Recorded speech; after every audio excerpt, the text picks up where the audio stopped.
शिव, सुम्बुल और MC stand, जी हाँ, इन्होंने मिलकर क्या क्रिएट किया है, एक नया इतिहास। क्या है पूरी अपडेट, चलिए आपको बताते हैं इस वीडियो में।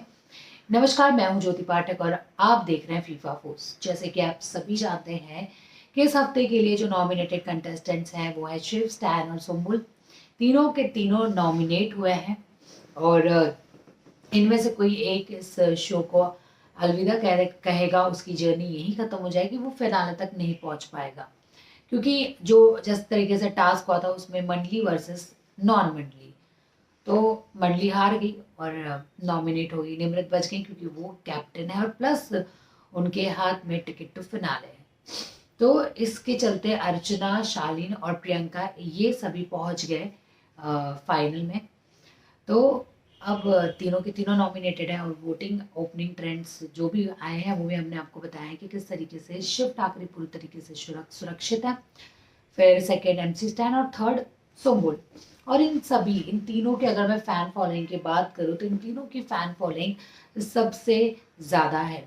चाहे स्टैन की बात कर लो, सुम्बुल की बात कर लो या शिव की, जब भी ये नॉमिनेशन में आए हैं तब तब नॉमिनेशन में इनको सबसे ज़्यादा वोट्स मिले हैं। लेकिन ये तीनों एक साथ आ गए हैं नॉमिनेशन में।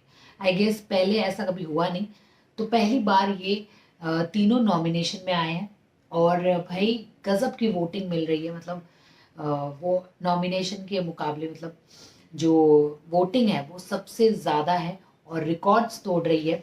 ये तीनों के जो फैंस हैं वो रिकॉर्ड तोड़ रहे हैं क्योंकि तीनों को ही ज़बरदस्त वोटिंग मिल रही है और सबसे ज़्यादा वोटिंग्स आ रही है देन प्रीवियस नॉमिनेशंस की जो भी हुई है लिस्ट।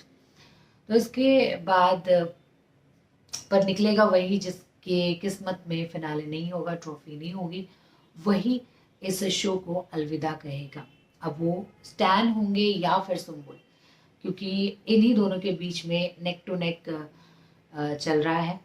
अब कौन होगा, कैसे होगा, ये तो आने वाला वक्त बताएगा।